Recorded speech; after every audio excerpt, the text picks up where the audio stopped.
ishee hundumti keessan ijoollee walitti qonis darbaati.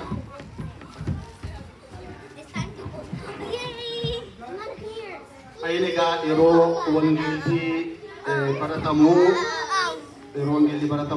ijoolleen akka walitti fiinnee madandaaman qabaa wangeelli nama dhuguttachuudha. Maaliif konsentriishinii namaa tokko nama jalaa fudhatu wallituu fakkaatu hunquu fakkaatu namni wangeela dhiisee gara sanatti fokkasii godhe sababa ta'ee fi kutaatti dhaqaatii eegaatii wangeelli yeroo dhumu akka barbaade taphachuu hin danda'u jechuudha. Ayinegaa guyyaa irraa Hoosaa'inaa Bahaariyaam yookaan immoo waa'ee gooftaa keenyaa waa'ee Hoosaa'inaa xuruura akka nu barsiisaniif kan nu barsiisu guyyaa irraa abbaa keenya lubaa Saamu'eelidha. Abbaa keenyaaf arraba isaaniitiin dubbatan anaaf isiniin immoo laphee taa'ee dhaggeeffatee firii 30 firii 60 100 godhee dhaaltu mootummaa isaatti ta'uu waaqayyo nu taasisu. Amma kallattiinumaan gara abbaa keenyaatti isin dabarsaa.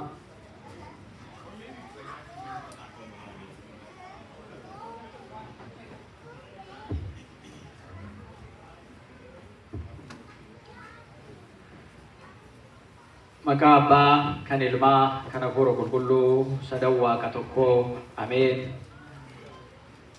Waaqayyoon kan jaallattanuunis kan isin jaallatu maatiiwwan Fayyisaa Addunyaa Waaqayyoo umurii keenya irratti guyyaa kana nuu dabalee bakka kanatti isa akka galateeffannu guyyaa Hoosaa'inaa guyyaa faarfannaa guyyaa galateeffannaa kanaan kan dhufee Waaqa keenya galanni isaaf haa ta'u. Akkam jirtu akkam bultanii akkam yoo dhageessan maqaan gooftaa keenyaa uumaa keenyaa tiksee keenya Waaqayyoo bara baraan kan galatoome nuuf haa ta'u.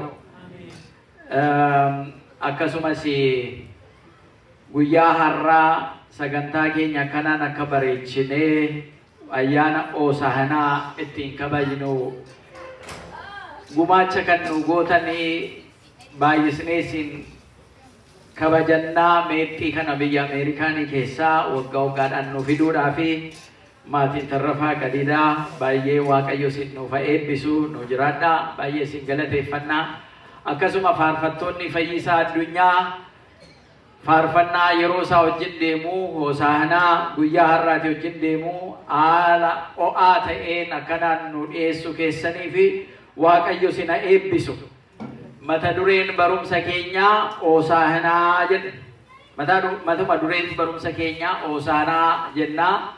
Kun afaan Gi'eezis miti, afaan Amaaraas, afaan Oromoos miti, afaan Giriikiitiin amma fayyisi jechuudha.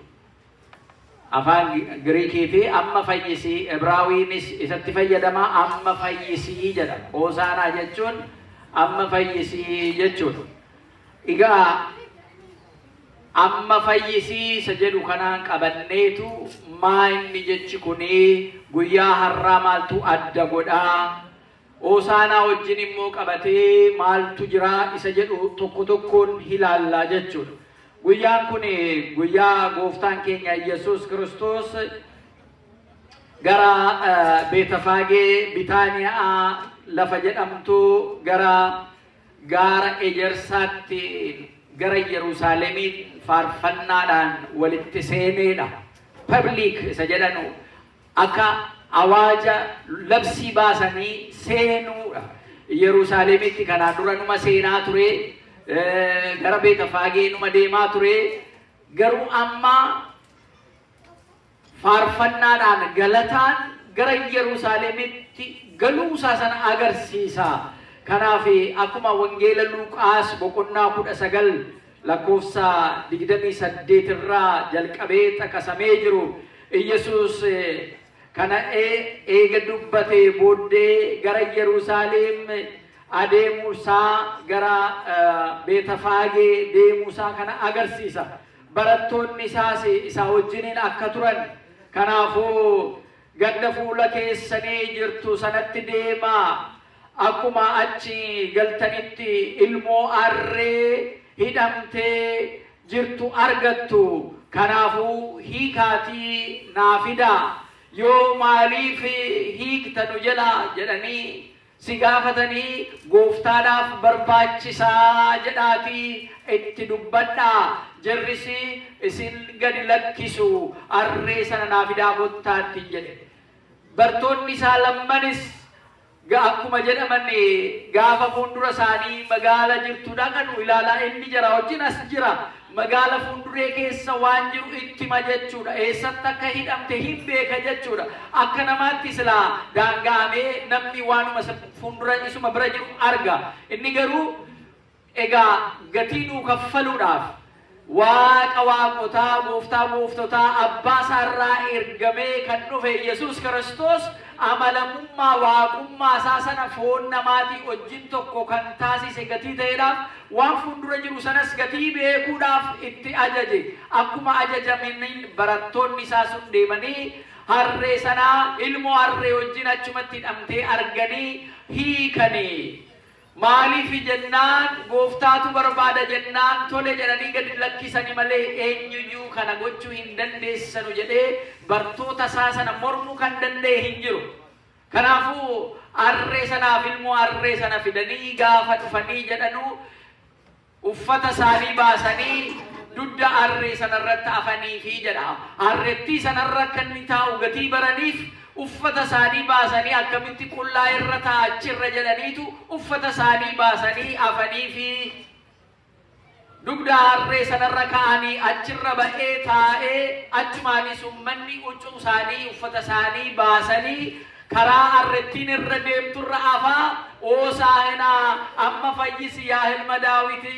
maqaa waaqayyootiin kan dhufe kan galateeffatameedha jedhaniitu galateeffachuu jalqabanii ijoolleen daa'imni naannoo sana jiranis uummanni naannoo isaa marsee jirus akka nu yarraa meexxii kana mataatti akka kana hidhannee harkatti qabataniitu jiidhaa lattuu mukaa harkatti qabatanii hoosaanaan samiirratti hoosaanaan waaqarratti galanni waaqayyoodhaaf haa ta'u maqaa waaqayyootiin kan dhufe kan galateeffatameedha jedhanii faarfatanii jedha ala kanayyuu fariisota keessaa jara seera beenna jedhanu keessaa luboota ayuudota keessaa galanni kun gaafa isaa dhiyaatu dhaga'aniitu naaffiin jara qabe inni naafane maaliif wanti kun ta'a nurratti muuduudhaafi Yerusaalem bilisa baasa kan jedhamaa ture isa kana mootummaa kana wajjin mootummaa Yerusaalemii kana wajjin walitti nu buusuudhaafi jedhanii sodaataniitu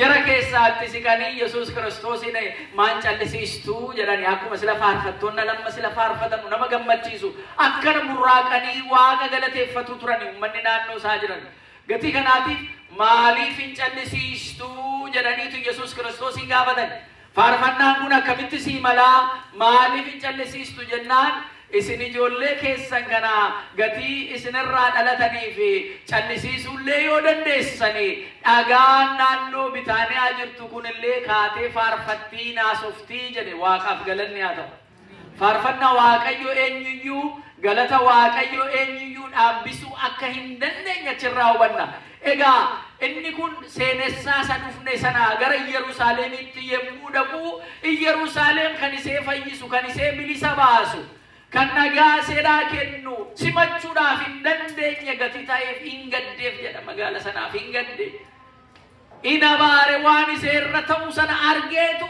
fayyuudhaaf akka iseen hin jirre balaan akka iseetti dhufaa jiru diinni akka isee marsee jiru ilaale itti hime annan dhufe Yerusaalemiidhaaf hin dhufe ayuudotaaf hin dhufe nagaa jara baasuudhaaf hin dhufe jara ijoollee Abrahaam ofiin jedhanii of waamanuuf hin dhufe garuu jarri hin barre maaliif akka hin dhufe hin barre hin hubanne hubachuu hin dandeenye kanaafuu fayyinni jaraaf hinnan dhufe jara fayyisuudhaaf hinnan dhufe fayyina jaraaf fidee isan dhufe fudhachuu hin dandeenye kanaafuu Yerusaalemiin diina seetiin kan marsamtee jiraattu taati malee nagaa waaqayyoorraa dhufe sanaa fudhachuu hin dandeessu jedhe maaliif amma gaa tumsaan gara Yerusaalemitti deemaa jira waggaa 3 walakkaadha eeganni barsiisuu jalqabe bartoonni isaa guyyaa isaa wajjin oolanii halkan isaa wajjin bulaniitu jecha afaan isaa jecha sagalee isaa hubatanii irraa baratu hojii harka isaa ilaalanii raajinni nu hojjetu sana ilaalanii itti amananii isarraa eessayyuu hin deemnu jedhanii isatti murteeffatanii isa duukaa jiraachuudhaaf. Kanaaf Yesuus Kiristoos immoo isa dhumaa kana of nuu kennuudhaaf, of dabarsee nuu kennuudhaaf, nu jiraachisuudhaaf, nu duudhaaf gara Yerusaalemitti galataan deemaa jira jechuudha. Kanatti aansee torban dhukkubbiin dhufa. Kanatti aansee guyyaa Yesuus Kiristoos qabamee garafamutu dhufa. Kanatti aansee guyyaa Yesuus Kiristoos itti fannifamutu dhufa. Anaaf isinii jedhee yeroo inni fannoo irratti fannifamee jireenya isaa, lubbuu isaa nuu kennee jireenya lafarraa fixatee nuuni du'arraa bilisa nu baasuuf dhufa. Galanni isaaf haa ta'u. Kanaaf egaa galata akka injifannoo guddaatti kanaan booda deddeebi'ee asii achi barsiisuudhaaf miti. Isa dhumaatu jira. Isan ittiin dhufe abbaa boorraa ergamee isan ittiin dhufe hojii hafuura qulqulluutiin isan amma owwanaa hojjechaa turetu amma fiixatti ba'a. Kanaan booda waaqa biraa akkan ergamee dhufe Yerusaalem barti. Garuu immoo bartee amanuudhaaf miti. Ganaasa qabdee garafuudhaaf jirti. Isa qabdee sobaan namoota ragaatti ba'an fuffunaantee isatti ragaa baatee ajjeesuudhaaf jirti Yerusaalem. Isa fannisuudhaaf jirti. Rakkoo gidira sarratti qaqqabsiisuudhaaf jirti. Gati kanaa Yesuus Kiristoos kana baree jira. Anaaf isiniif jedhee lubbuu isaa kennuudhaaf murteessee jira. Kan inni dhalates iyyuu nu du'uudhaaf jedheetu nu fayyisachuudhaaf oddoo keenya bakka keenya bu'ee du'ee nu jireenya bara baraa nu kennuudhaaf galanni isaaf haa ta'u.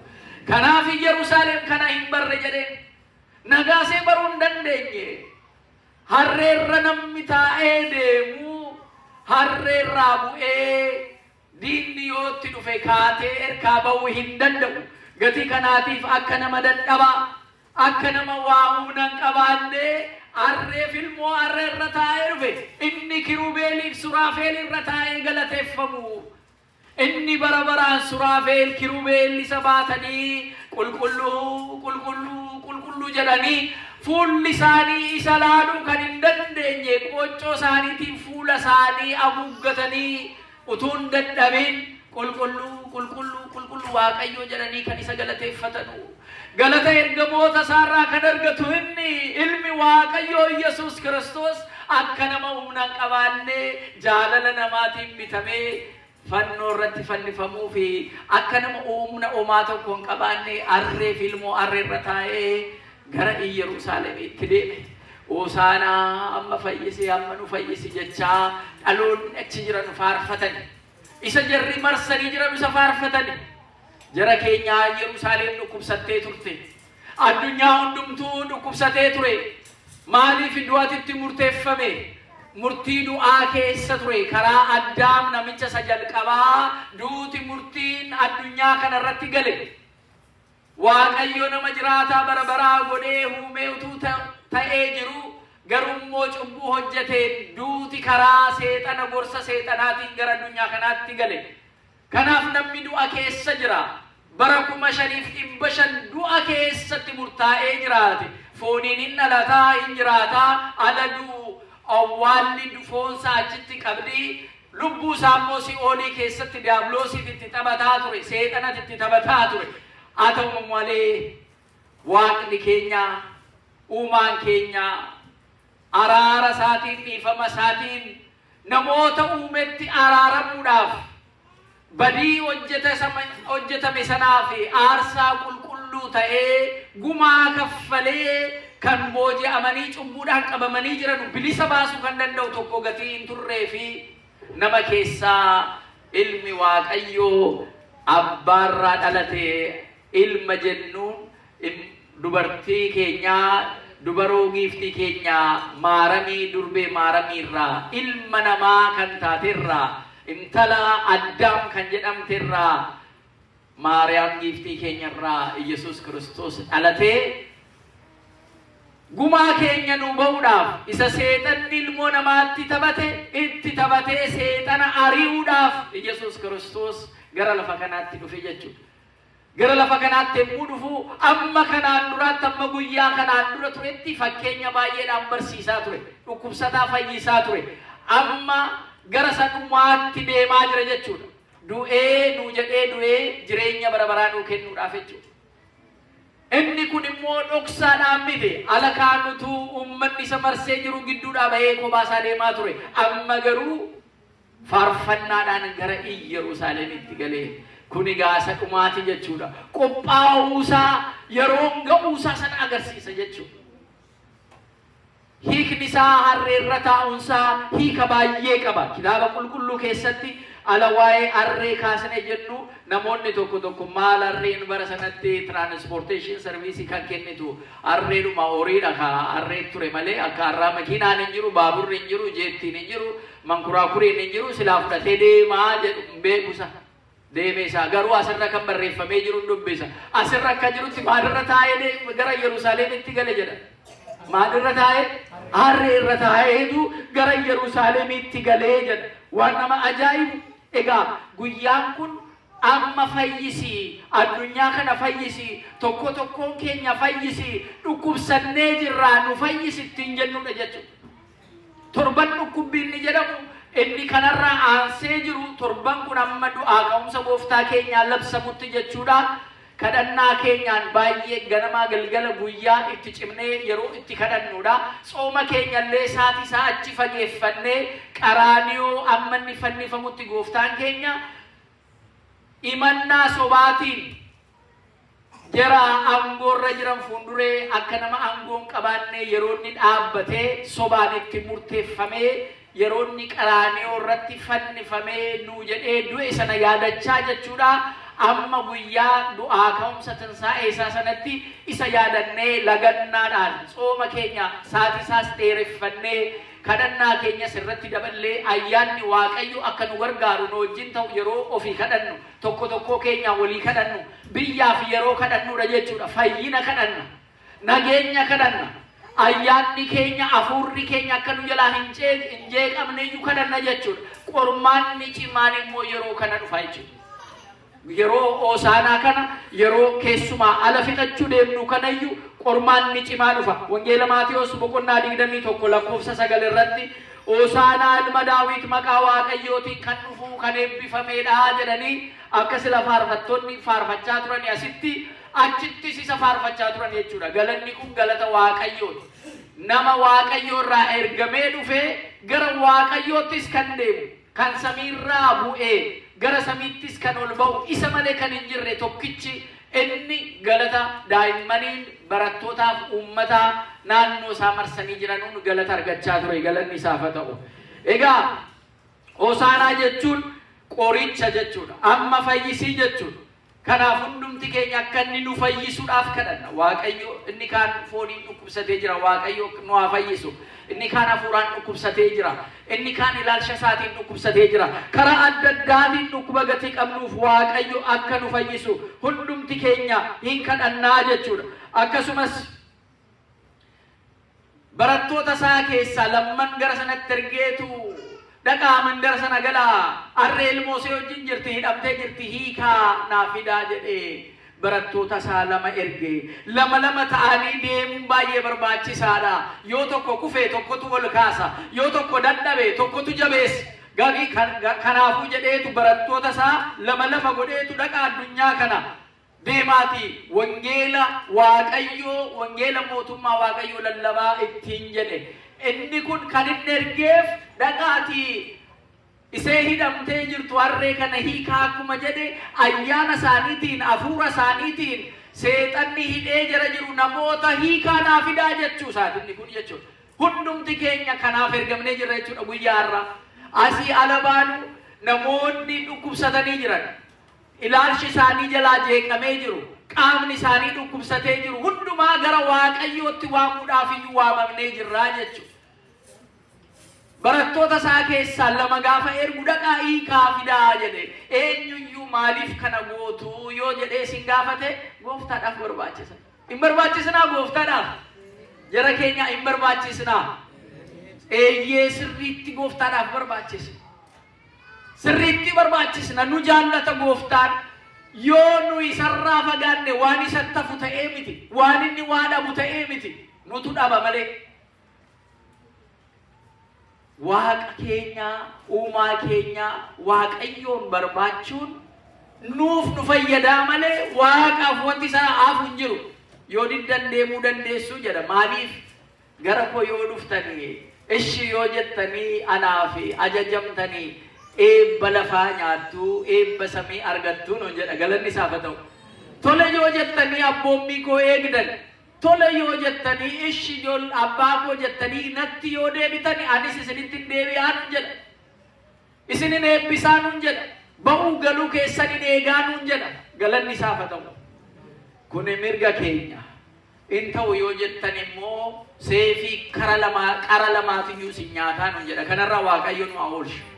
Yoo mbii jettan natti yoo deebi'uu diddan gara kootti yoo dhufuu diddan immoo seefii karaa lamaatiin qara qabuti si nyaataa nuun jedhe. Isarraa Waaqayyo nu haa eegu. Isarraa nu hambisuuf ofitti nu fudhachuudhaaf iyyuu Iyesuus Kiristoos gara lafa kanaatti nu dhalatee nu dhufee nu barsiifatee kan isaa nu godhatee jechuudha. Ilma isaa tokkichatti kan amanu hundumtuu jireenya bara baraa akka argatuuf malee akka du'uuf miti nuun jedha. Galanni Waaqayyoof haa ta'u. Isatti kan amannu jechuudha. Iyesuus Kiristoositti kan amannu jireenya bara baraa argachuudhaaf akkan abbaa kooti wajjin tokko ta'ee isinis immoo anaa wajjin tokko taatu. Ana wajjin isin immoo tokko yoo taatan walii keessaniin illee tokko taatu jedha. Galanni isaaf haa ta'u. Kanaaf nu fayyisuudhaaf dhufe jechuudha. Bittaa garbummaarraa nu fayyisuudhaaf. Booji'amuu daabiloosirraa bilisa nu baasuudhaaf. Foon keenyaan akka owwaalli bakka owwaalchaa nu qabattee hin jiraanne, lubbuu keenyaan si'ooliin akka nutti hin taphanne, jireenyi keenya abdiin keenya owwaala boodallee akka jiru nutti agarsiisuudhaaf Iyesuus Kiristoos bakka keenya bu'ee gidiraa fi rakkina dhukkubbii adda addaa arge. Maqaan isaa ulfaatu. Isa kana gaafa hubannu yeroo amma keessa jirru gaa yeroo baay'isnee walii kadhannuudha. Yeroo biyyaaf kadhannuudha. Jarri bartoonni isaa kun naqan lama ta'anii harree ishee hidhamte hiikanii gara isaatti fidan. Nama meeqaa bittaa seexanaa hojii cubbuu keessaa hiiknee gara mana Waaqayyootti fidaa jirraa of gaafannu. Luba bichaa yookaan luba duwwaa yookaan diyaaqonii duwwaa miti kanatti kan itti gaafatamu. Hundumti keenya jara cubbuudhaan hidhamanii jiran. Hojii seexanaatiin hidhamanii jiran. Ayyaanni isaanii hafuurri isaanii jalaa dhibamee jiru hiiknee gooftaadhaaf barbaachisu jennee gara isaatti fiduun baay'ee nu barbaachise. Kitaaba macaafa lakkoofsaa 22-28 irratti waa'een harree baay'ee ka'ee dubbatama. Harreen kun seenaa guddaa qabdi. Maaliif Bala'aam nama jedhamu tokkotu iyyuu Waaqayyo ayyaana abaarsaa ayyaana eebbaa isaa kenne tokko jira. Saba keenya keessas jira. Namni nama eebbisu eebbisaa lafa bu'uu jedhama. Hawaasuma keessattuu maaliif namni hundumtuu eebbiseedhaaf utuu hin ta'in jarri ayyaanaa jiru. Jarri simboo ayyaana qabanu jechuudha. Kuni jaruma durii keessas akkanuma jira. Namichi Bala'aam jedhamu kuni nama eebbisuudhaan beekameedha. Al tokko lafan taane eebbisuu dhaqe. Seenaan harraa kan isaa miti garuu xiyyeeffannaa kan hin kenne waa'ee harree irratti asirratti harree irra taa'eetu dhaqa. Bakka dhaqu al tokko saba Waaqayyoo abaaruu dhaqnaan harree karaa irratti jalaa deemuu didde. Harrettiin kun maalaadha ishee taatee jedhee ulee qabee jiruun tumuu jalqabe. Harrettiin cirraashuma deemuu diddeetu gadi teesse. Achumaan maal harreen kun jettee amma immoo gaafannee edaa waa fuuldura seetti argiteetti harreen kun ammas inni fuuldura isee dhaabbatu sun achirraa fagaateef yogguu kana baattattee immoo deemte lafa dhiphoo tokkorra geesse. Amma gaafa geessee jettu harreen kun waa arguu dadhabde. Namichi kun waa arguu dadhabde harreen waa argiteetti. Ammas deemuu didde inuma reebe harree kana. Ala uleen itti baay'atu. Ammas inni ergamaan sun inni seen argite sun kaatee immoo oddoo dhiphoo tokko irratti hidhatteetu dhaqeetu ergamaan kun dhaabbate arreen natti ammas baattee sadaffoo achala geessu namichi tumuu jalqabe arree kana arreen deemuu dide maal arreen maal taate arreettiin ni amala ishee jijjiirratte amma waraana baattee deemti maal arreen kun jedhe an kana kanis dubbisaa jiru kitaaba adda addaarraa miti laa kitaabuma qulqulluu keessa jiran numti kun jechuudha macaafa lakkoofsaa keessa kan jiruun isinitti maa jira waan raajii waaqayyo godhe waanuma yeroo hundumaa waan raajii hojjetaa waaqayyoon macaafa lakkoofsaa boqonnaa 22 lakkoofsa 28 irratti jechuudha umarratti arreen kun maal balaam jettee akkanuma afaan namaatiin itti haasofte nama naasistu dhiistanii fiddanu utuu sin daadane jechuudha maal balaa maal taateen areemda amma wanaasi tajaajilaan turre akkana takkaa godhee beekaa maaliif akkanan areemdaa jettee harreen itti haasaa afaan namaatiin waan maraajiiti baay'ee nama dhibachirra langa'u maal jedhen immoo ati uleedhaaf jettaa goraadee utuun qabaadhee jiraadhee silaa yoona si cicciree si kukkutee tan inni iyyuu si balleessaan ture lafan naqaa jiru beektaa akkam akka ariifachiisaa ta'e akkamitti akkana namootaa jennaan waaqayyo waan arree sun argite bala'aam akka argu ija arree sanaa baneefii jedha ija see duraa maaltu ture ergama waaqayyo seefi abiddaa qabatee dhaabbatee ture edaaseenis argitee tun deemu jetti inni hin argine akka namaatti jechuudha isa eeguudhaaf waaqayyo jechuudha maatiiwwan waaqayyo egaa kun egaa amantaadhaan kan mirkaneeffannuudha al tokko tokko ija foonii gatii qabaanne duwwaadhaa fi waa beeknaa waa arginaa waa hubanna jechuu hin dandeenye yoo lapheen arge malee maaliin argu jedhama ijin arguu jedhama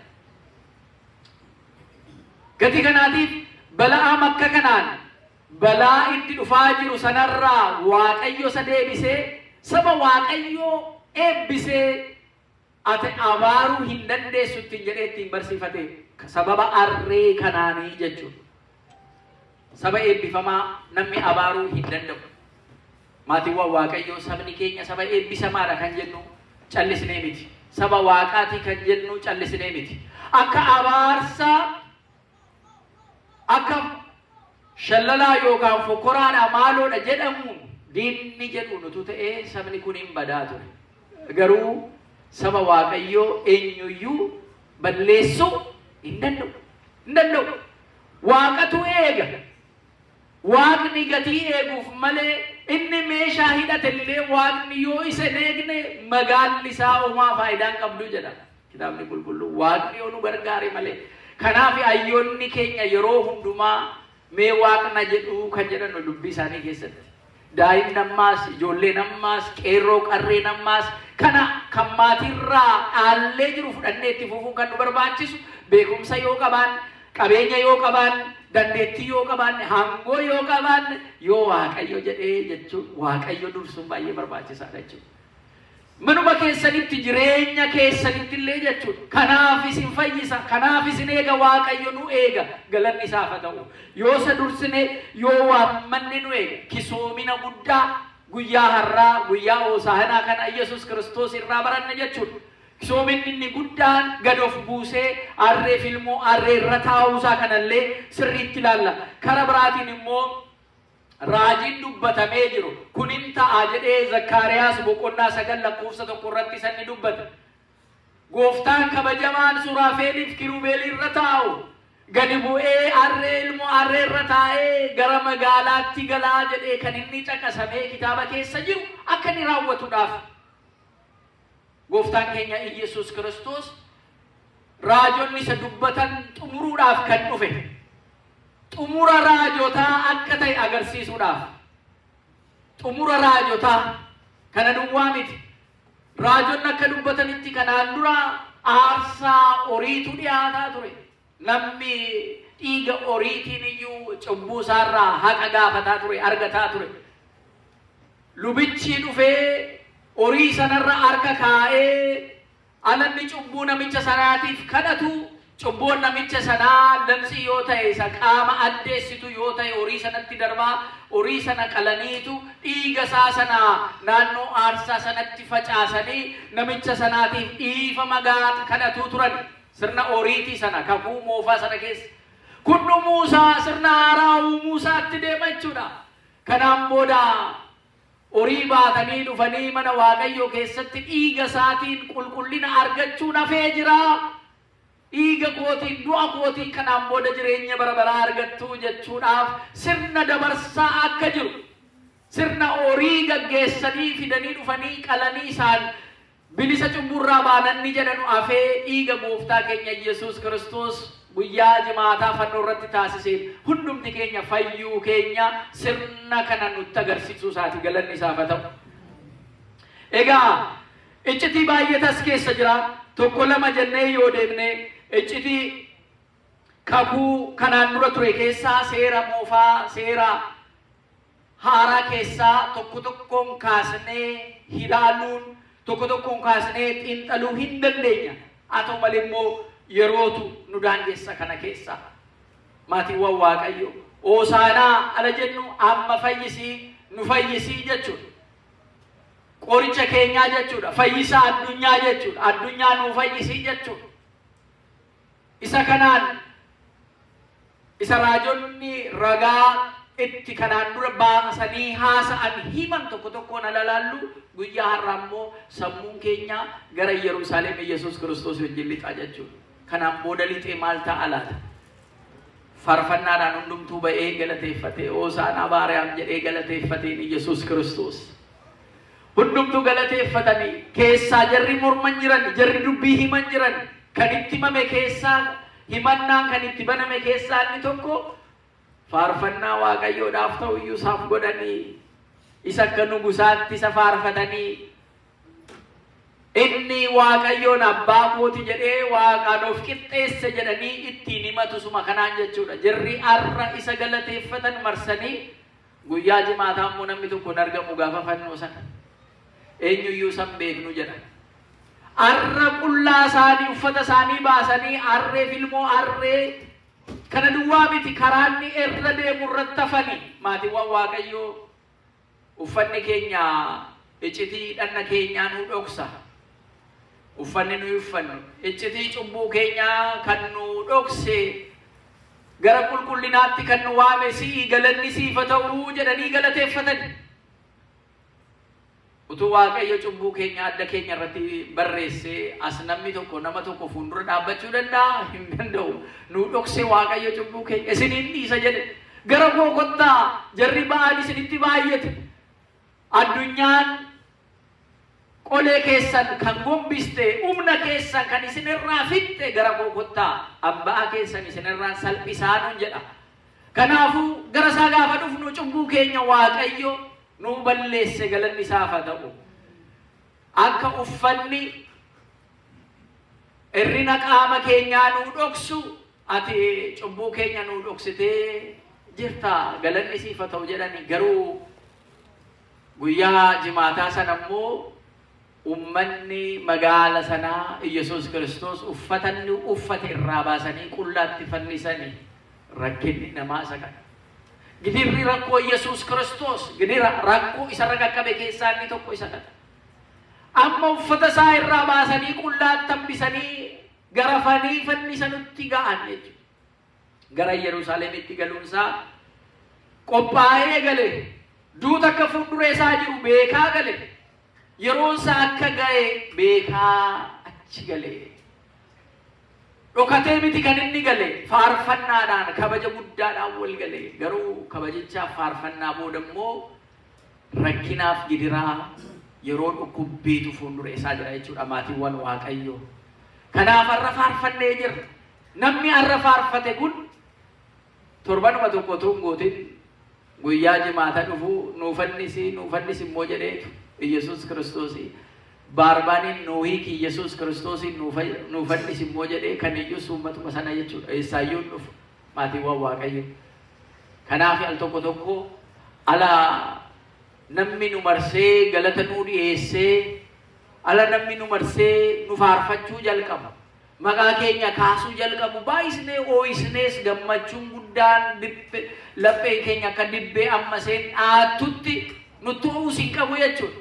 Maaliif yeroo muraasa booda immoo namni sun deebi'ee immoo afannifamu nu jechuu danda'a. amaluma namaa jechuudha. Yesuus Kiristoosis kan qaqqabeessuma kan amaluma namaa arra faarfatanii jimaata torban utuu guutin immoo afannifamu jedhanii Yesuus Kiristoosidhaan. Inni waan itti qophaa'eettiif dhufeef gati ta'eef kaayyootti dhufe dhaawwata. Garuu magaala Yerusaalemiitiif wayyoo jedheetu badiisee irratti ta'uudhaaf wayyoo jedhee gaddeef jedha. Nagaasee simachuu hin dandeenye, fayyisna see simachuu hin dandeenye, kan isee fayyisu nagaa kan iseedhaa kennu simachuudhaaf hin qophoofneeti Yerusaalemii badiitti ta'uudhaaf wayyoo jedhee Yesuus Kiristoos iseedhaaf gadde jechuudha magaala sanaaf. Maatiiwwan Waaqayyo egaa waa baay'ee yeroo dhukkubbii isa jiru amma guyyaa du'aa ka'umsa kanatti ilaallee deemuu dandeenya. Garuu immoo yerootu nurratti gabaabbata. Hoosaanaa jechuun amma fayyisi jechuudha. Waaqayyo hunda keenya nu haa fayyisu. Isa hidhanii jara hidhamanii jiran naayikaa naafidaa jedheera barattoota isaatiin arras phaaphaasootaan arras monokosotaan qeesotaan diyaaqonootaan faarfattootaan ummata kiristaanaa hundumaan jara hidhamanii jiran ilaalcha badiitiin hidhamanii jiran ilaalcha seexanaatiin hidhamanii kan jiran hundumaa hiikaa naafidaa jedhee jira. Adaraa kanaan hundumti keenya kan ergamneefis kana gadi ta'e isa hidhaa seexanaatiin hidhamee jiru hiiknee gara Yesuus Kiristoositti fidu Waaqayyootu jara barbaadaa gooftaan jara barbaadaa jennee fiduutu tokko tokkoon keenyarraa eegsisa. Isa kana hubachuun baay'ee barbaachisaadha. Kan biroo immoo gooftaadhaaf miti bakka gooftaan irra taa'eef iyyuu kabajan malaa jedhanii uffata isaanii baasanii huccuu isaanii baasaniitu arrettiidhaaf karaa arrettiin irra deemturrallee godhan qulqulloota kan kabajnuuf galata kan jalaa galchinu gifti keenya durbee maaramii kan isee kabajnu arreen eegammana kabaja qabaatte gooftaan gatii irra taa'e ati immoo gooftaa keenya gifti keenya durbee maaramii ji'a sagal hundumaa ulfooftee nu deessee arma kee obaastee nu guddistee kabaja akkamii kana caalaa sii malaa jenneetu gifti keenyas qulqulloonnis immoo maqaa Waaqayyoo baatanii kan deeman eebbifamoodha jennee jaras immoo arree kana caalaallee kabajna jechuudha. Maaliif Yesuus Kiristoosin baatanii deemuu gatii ta'eedhaaf jechuudha. Eenyuuf kabaja jaraaf ala goonu eenyuuf akka goonetti ilaalla? Yesuus Kiristoosiif akka goonetti ilaalla jechuudha. Kana duwwaa miti tokko tokkoon keessan waan gaarii waan walii taasistanu akka anaa taasistanitti iyyuu lakkaa'anuun jedhee jira.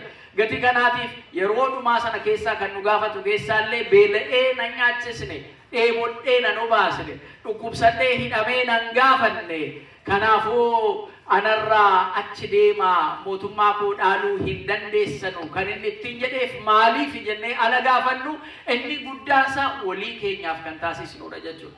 Yeroo sooma keenya kanaa ganama ciree nyaannu ciree keenya achi kaawwannee misaatti daannee nyaachaa jirramu jara waan nyaatan hin qabne gargaaraa jirraa, jara hubachaa jirraa, jara hidhaman, jara qeeraa buqqa'an, jara rakkina adda addaa keessa jiran akka ofii keessaniitti ilaaltanii utuu ana ta'e maal na barbaachista jettanii yaadaa jirtu moo maali jedha jaraaf. Kanaaf yoon goone ani si amanee jira jechuu duwwaan hojiidhaan kan hin mul'anne amantaan hojiin qabaanne duwwaadhaan jedha. Duwwaa ta'uurra Waaqayyoon nu haa oolchu. Amantaa qabdan hojiitti agarsiisaa. Hojii qabnammoo kan jedhu yoo jiraate amantaa yoo qabaanne innis immoo duwwaadha uumaa tokko faayidaa hin qabu nun jedha. Kanaaf iyyuu soomni keenya kun isa rakkatee jiru gargaaru, isa dhiphina keessa jiru, isa hidhamee jiru, isa yeroo ammaa kana qe'ee mana isaatii buqqa'ee jiru eegnee isaaf qaqqabuun illee baay'ee nu barbaachisa. Maaliif ala jennu qaama keenya gatii ta'eedhaaf jechuudha. Qaama Yesuus Kiristoosiiti jechuudha. Tokkoon keenya nama rakkatee jiru alan argu jette Maazer Tereezaa jedhaman tokko nama rakkatee nama beela'ee jiru yommuu argu qaama Yesuus Kiristoosiin argaa jette. Amma kana jechuun maayinni nama rakkatee jiru irratti Yesuus Kiristoos isa fannifamee jiru ilaaluu jechuudha. Isaaf fannifamee jechuudha. Isaaf gidira sana argee jechuudha.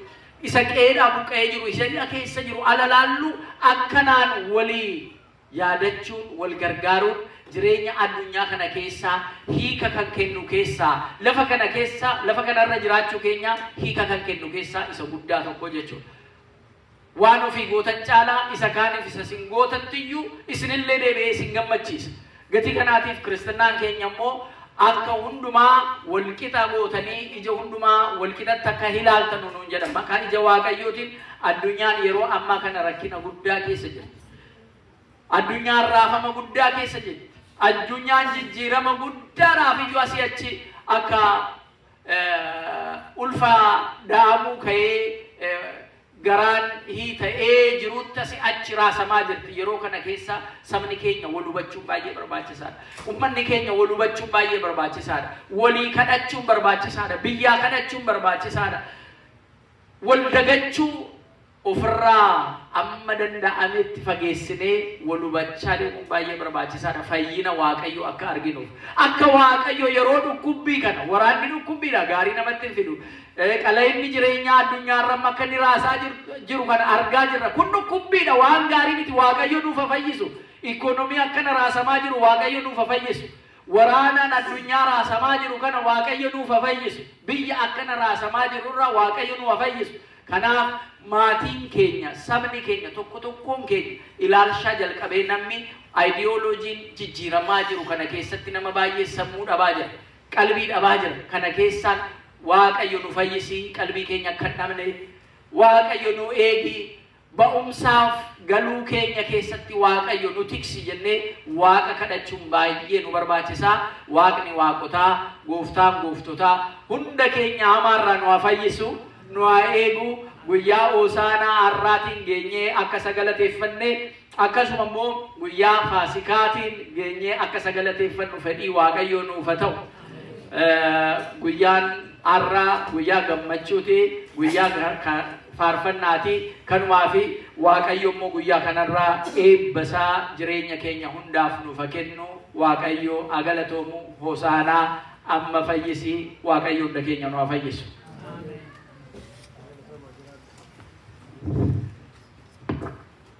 Wakan bersifati, wakan berkati dari budana tahu. Dari negara guyara, guyahya budana bangkinya tu bisa meli. Wanggila kisah cakasanya kelar itu bersisaniru, wakayo sagale jirenya sana lagi sisu, sagale jirenya sana lagi sisu, sagale jirenya sana lagi sisu. Wakayo untuk makanya tumu saat ini atas sisu. Ini kabar ini rawa kayu juga untuk tutup patamara gore untuk berguddah hujita namun tarak boleh untuk berguddah hujita sahabat ini lafanam ni tufati lafanam ni